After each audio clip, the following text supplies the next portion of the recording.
নমস্কার এবং স্বাগতম আপনাদের এই সেশনে, যার নাম হলো ডায়মন্ড, স্ট্রেট, হেলিক্যাল এবং স্কোয়ারের উপর লেথ নার্লিং প্র্যাকটিস করা। তাহলে চলুন শুরু করা যাক এই বিশেষ অনুষ্ঠান। আসুন এখন এই অধিবেশনের উদ্দেশ্যগুলি দেখি। এই অধিবেশনের শেষে আপনি সক্ষম হবেন ওয়ার্ক পিসটিকে 4 জ চাকের উপর মাউন্ট করতে, একটি সারফেস গেজ সহ 4 জ চাকের কাজটির সত্যতা যাচাই করতে, অঙ্কন অনুযায়ী উপাদান ঘোরাতে এবং প্রয়োজনীয় মাত্রা বজায় রাখতে, টুল পোস্টে নার্লিং সেট করতে, অঙ্কন অনুযায়ী কাজের অংশটিকে নার্ল করতে। আসুন এবার নার্লিং সম্পর্কে জেনে নিই। নার্লিং একটি উৎপাদন প্রক্রিয়া যা সাধারণত একটি লেদ দ্বারা পরিচালিত হয়, যেখানে একটি প্যাটার্ন উপাদানের মধ্যে ঘূর্ণিত হয়। এটি গোলাকার বা নলাকার অংশে সোজা বা তির্যক রেখার বিভিন্ন প্যাটার্ন এবং হীরার আকৃতি তৈরি করে।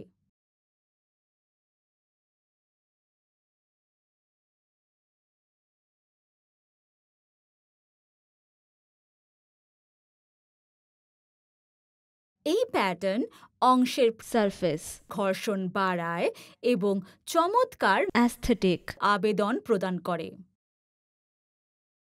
এই অনুশীলনের জন্য প্রয়োজনীয় সরঞ্জামগুলি হল steel rule, outside calipers, surface gauge, vernier calipers, knurling tools, parting tool, chamfering tool, facing tool এবং ক্যানের সঙ্গে তৈলাক্তকরণ তেল। আসুন এখন নার্লিং অপারেশন করার সিকোয়েন্স শিখি। কাঁচামালের আকার পরীক্ষা করুন আউটসাইড ক্যালিপার্স এবং স্টিল রুল দিয়ে। উপাদানটিকে 4 জয়ের মধ্যে নিরাপদে ধরে রাখুন যাতে চাকের বাইরে 50 mm প্রক্ষিপ্ত হয়।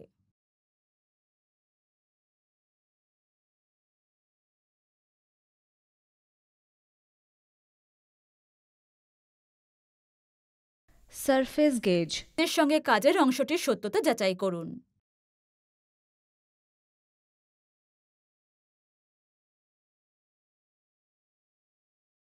এক প্রান্তের জন্য ফেসিং অপারেশন সঞ্চালন করুন। 40 mm ব্যাস পেতে 30 mm দৈর্ঘ্যের জন্য টার্নিং অপারেশন সম্পাদন করুন। টুল পোস্টে ডায়মন্ড নার্লিং টুল সেট করুন এবং কেন্দ্রের বা পিছনের স্টকের সাথে সারিবদ্ধ করুন।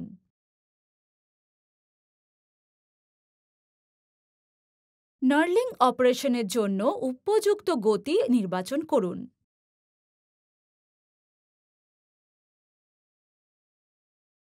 ক্রস স্লাইড হ্যান্ডউইল দ্বারা কাজের পরিধির সাথে যোগাযোগ করার জন্য নলকে কানেক্ট এবং নালস তৈরি করুন।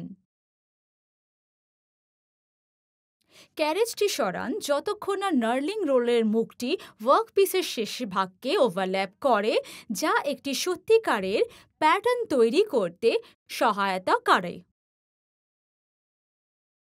লেদ শুরু করুন এবং ক্রস স্লাইড দ্বারা কাজ করার জন্য নার্লিং টুলটি ফিড করুন। একটি হীরার আকৃতি তৈরি না হওয়া পর্যন্ত সারফেসটি নার্ল করুন। প্রচুর কুল্যান্ট ওয়ার্কপিস নার্লড করে প্রয়োগ করুন। টুল পোস্টে একটি চ্যাম্ফারিং টুল মাউন্ট করুন। চ্যাম্ফার 2x45 ডিগ্রি করুন শেষে। কাজের অংশটিকে উল্টো করে চাকে ধরুন। পৃষ্ঠ গেজের সঙ্গে কাজের অংশটির সত্যতা যাচাই করুন।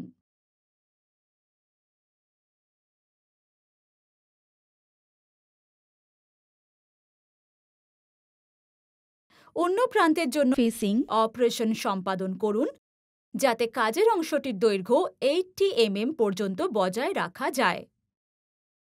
25 mm ব্যাস বজায় রাখতে 50 mm দৈর্ঘ্যের জন্য টার্নিং অপারেশন শুরু করুন।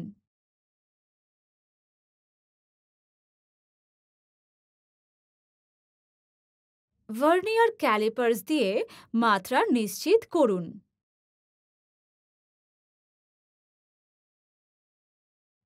একটি 45 ডিগ্রি চ্যামফারিং টুল দ্বারা শেষের দিকে 3x45 ডিগ্রিতে চ্যামফার করুন।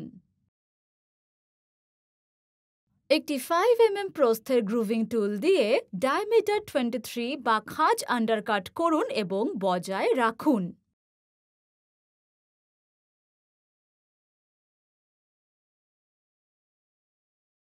সব ধারালো প্রান্ত ডিবার করুন।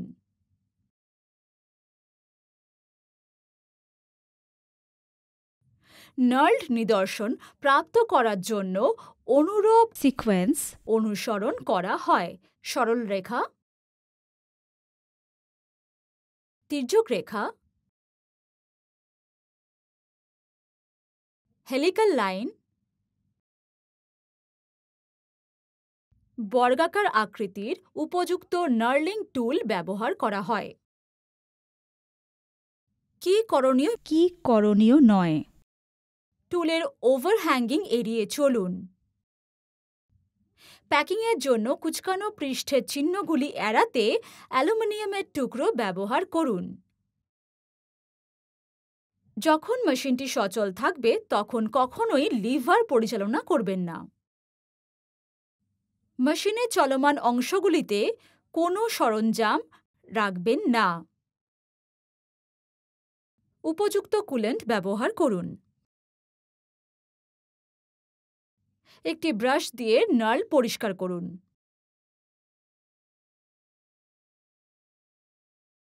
শক্ত ধাতু নার্লিং করার জন্য এবং সূক্ষ্ম ফিড এবং নরম ধাতু নার্লিং করার জন্য একটি মোটা ফিড ব্যবহার করুন।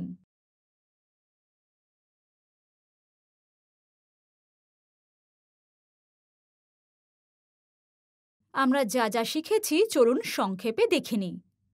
ওয়ার্কপিসটিকে 4 জ চাকের ওপর মাউন্ট করা। একটি সারফেস গেজ সহ 4 জ চাকের কাজটির সত্যতা যাচাই করা। অঙ্কন অনুযায়ী উপাদান ঘোরানো এবং প্রয়োজনীয় মাত্রা বজায় রাখা। টুল পোস্টে নার্লিং সেট করা। অঙ্কন অনুযায়ী কাজের অংশটিকে নার্ল করা। সুতরাং এতক্ষণ আমরা ডায়মন্ড, স্ট্রেট, হেলিক্যাল এবং স্কোয়ারের উপর লেথ নার্লিং প্র্যাকটিস করার ব্যাপারে কথা বললাম। তাহলে দেখা হবে পরবর্তী পর্বে।